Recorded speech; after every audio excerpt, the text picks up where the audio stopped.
नमस्कार दोस्तों। राजस्थान सरकार की तरफ से विभिन्न भर्ती एग्जामों की परीक्षा से पहले एक सीईटी लागू कर दिया है। सीईटी का मतलब है कॉमन एलिजिबिलिटी टेस्ट, यानी कि समान पात्रता परीक्षा। अब समान पात्रता परीक्षा दो तरीके से होने वाली है, एक तो स्नातक स्तर से और एक 12th लेवल से 12वीं पास जो कैंडिडेट होते हैं उनके लिए, और एक स्नातक स्तर वालों के लिए।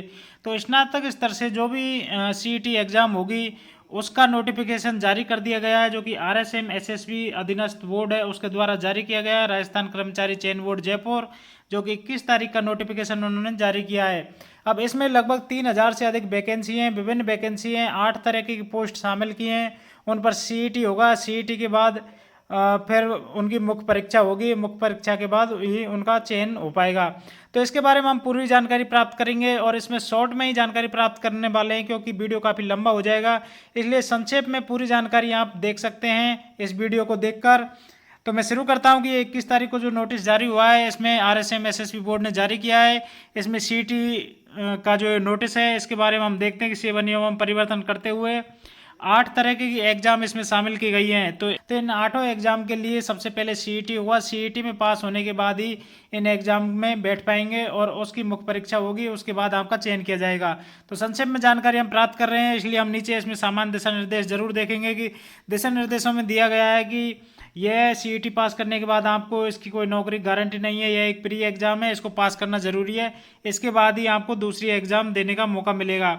और जो ये समान पात्रता परीक्षा है ये वर्ष में एक बार आयोजित करवाई जाएगी और इसका जो स्कोर है वो जारी हो जाएगा, परिणाम जारी हो जाएगा। उससे अगले एक वर्ष के लिए यह मान्य रहेगा। उसके बाद ये मान्य नहीं रहेगा और हर साल इसका आयोजन करवाया जाएगा। और बोर्ड के द्वारा जो भी फिक्स अंक रखे जाएंगे, 40%, 50%, 60%, जितना भी वो लाना इसमें ज़रूरी है। उसको लाने के बाद ही आप अगले एग्जाम में बैठ पाएंगे। अब इसमें साफ लिख दिया है इन्होंने कि जो समान पात्रता परीक्षा है, सीईटी एग्जाम है, इसमें आपको पासिंग मार्क लाने के बाद जो भी एग्ज़ाम होगी उसके लिए 15 गुना पास किए जाएंगे, 15 गुना कैंडिडेट पास किए जाएंगे। उसके बाद ही वो मेन एग्ज़ाम परीक्षा दे सकेंगे। तो 15 गुना अभ्यर्थी ही मेन एग्ज़ाम परीक्षा दे सकेंगे, इसलिए सीईटी का रोल काफ़ी इंपॉर्टेंट हो गया है।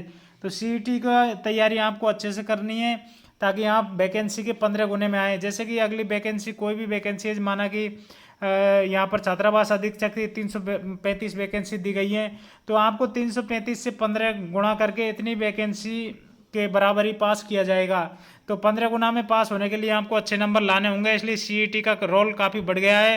तो सीईटी की आपको अच्छे से समझ होनी चाहिए कि सीईटी क्या है और इसकी तैयारी किस लेवल पर हमें करनी है।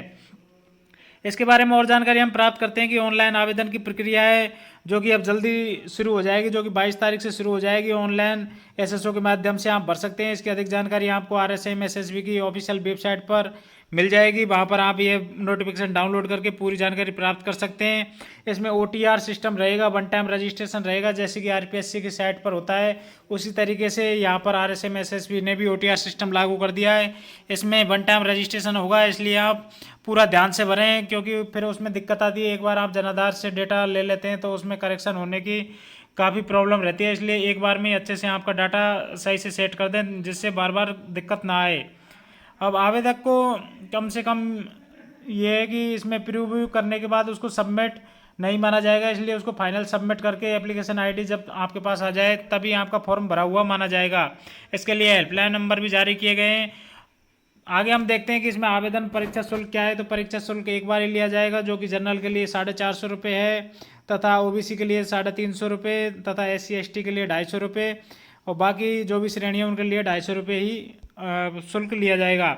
अब इसमें हम देखेंगे कि संभावित पदों की संख्या बताई गई है, जो कि बाद में अभी काफ़ी बढ़ सकती है जैसा कि अनुमान है। तो यहाँ पर आप देख सकते हैं कि किस किस डिपार्टमेंट में कौन कौन सी पोस्ट पर कितनी वैकेंसी है, तो आप इसको आराम से पढ़ सकते हैं।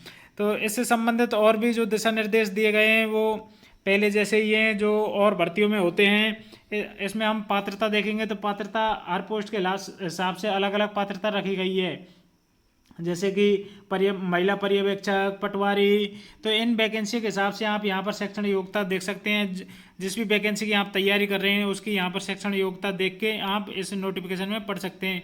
आयु से संबंधित इसमें नोट दिया गया है कि राज्य सरकार ने कोरोना के कारण 2 वर्ष में छूट देने का निर्णय किया है, जिसकी अधिसूचना भी प्रक्रियाधीन है। और जैसे ही अधिसूचना जारी हो जाएगी तो आपको 2 वर्ष की छूट मिल जाएगी अधिकतम आयु में। तो आयु को लेकर भी आप चिंतित ना हो, क्योंकि कोरोना की वजह से राज्य सरकार 2 वर्ष की छूट देने वाली है, जो कि अधिकतम आयु में छूट मिलेगी।